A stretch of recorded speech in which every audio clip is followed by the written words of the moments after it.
Bismillahirrahmanirrahim. Bienvenue dans cette nouvelle vidéo où nous allons voir quelques simulations et statistiques et la résolution du système et quelques fonctions utiles. Pour la simulation, Scilab nous propose de nombreuses fonctions pour effectuer des simulations de façon rapide et performante. Avec la fonction gerund, qui est un générateur de nombres pseudo-aléatoires, cette fonction produit des nombres aléatoires selon différentes distributions. Par exemple, y égale gerund mn bet à b. Cette séquence génère des nombres aléatoires suivant la loi bêta. L'autre génère des nombres aléatoires suivant la loi binomiale. Cette séquence génère des nombres aléatoires suivant la loi négative. Cette séquence-là suivant la loi du chi2. Cette séquence suivant la loi de chi2 non centrée. Celle-là suivant la loi exponentielle. L'autre génère des nombres aléatoires suivant la loi gamma. Celle-là suivant la loi normale, la loi de Gauss-Laplace. Cette séquence génère des nombres aléatoires selon la loi géométrique. Ici, selon la loi de Poisson. On peut utiliser cette fonction dans de nombreuses séquences. Comme application, je vais l'utiliser dans des tirages aléatoires avec ordre de remise. Par exemple ici, gerund avec le paramètre 1p, un, mn. Retourne un vecteur de tirage entier aléatoire pris entre m et n, avec p entier positif, m et n entier, et m inférieur ou égal à n. Donc ici, j'ai rend 1, 4, un, 6. Il va retourner un vecteur, ici p est égal à 4, de 4 tirages entiers aléatoires pris entre 1 et 6. Voilà le vecteur où il y a 4 tirages compris entre 1 et 6. Dans une autre séquence, gerund 1 p uf p retourne avec le paramètre 1 p unf a, b retourne un vecteur de tirage réel aléatoire pris entre a et b avec p entier positif et a et b des réels p inférieur ou égal à b. Donc ici le paramètre gerund 1, 2, il va faire deux tirages entre moins 1 et 1. Il va afficher un vecteur de deux tirages entre moins 1 et 1. Pour la simulation des statistiques, comme nous avons vu dans la partie des graphiques, on utilise la fonction bar. Ici, nous avons deux vecteurs. X va contenir des éléments de 1 à 10 et n contient ces éléments. Leur simulation se fait avec la commande bar, qui trace des diagrammes en barre. Voilà.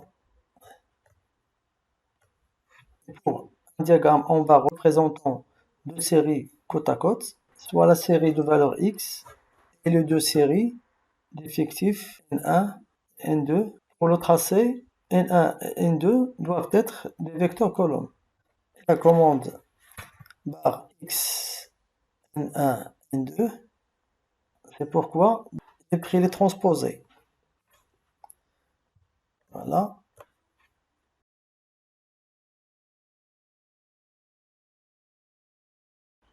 Pour résoudre le système linéaire ax est égal à y, où A est une matrice carrée, Scilab utilise une fonction LU avec pivot partiel suivi de la résolution des deux systèmes triangulaires.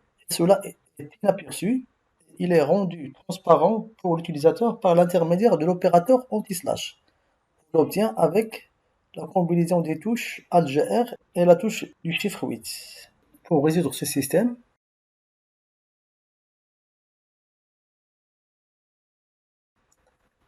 entre parenthèses 5, 3, 4, 7, 24, multiplié par x est égal à 1, 1. On définit tout d'abord la matrice A, puis la matrice P.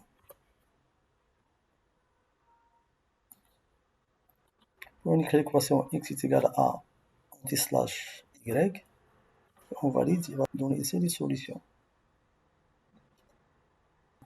Pour vérifier, on calcule a fois x. Il va renvoyer les unités.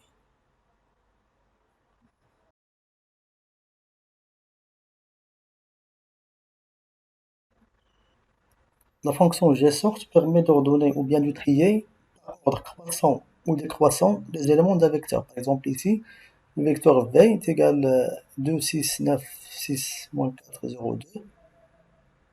La commande gsort va ordonner par ordre décroissant.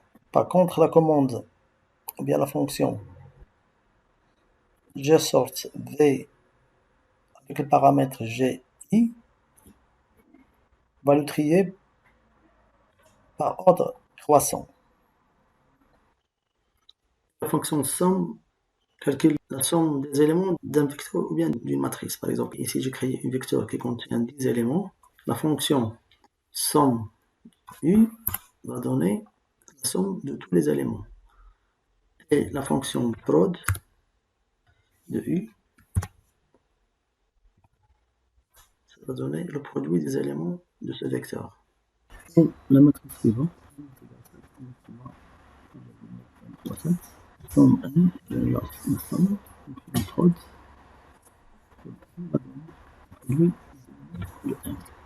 la fonction unique ne garde qu'une fois les éléments dans un vecteur, même si ces éléments sont répétés plusieurs fois, et les ordonne par ordre croissant. Par exemple ici, le vecteur v est égal 2, 6, 9, 6, moins 4, 0, 2.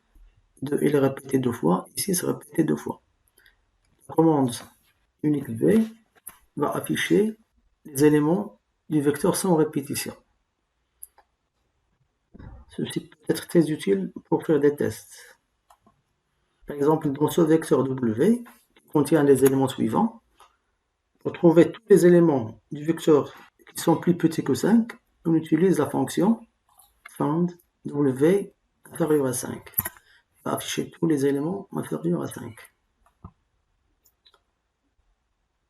On voit un vecteur résultat qui contient les indices où on trouve les éléments inférieurs à 5. Par exemple ici, l'indice 1, l'indice 3, l'indice 7 et l'indice 8.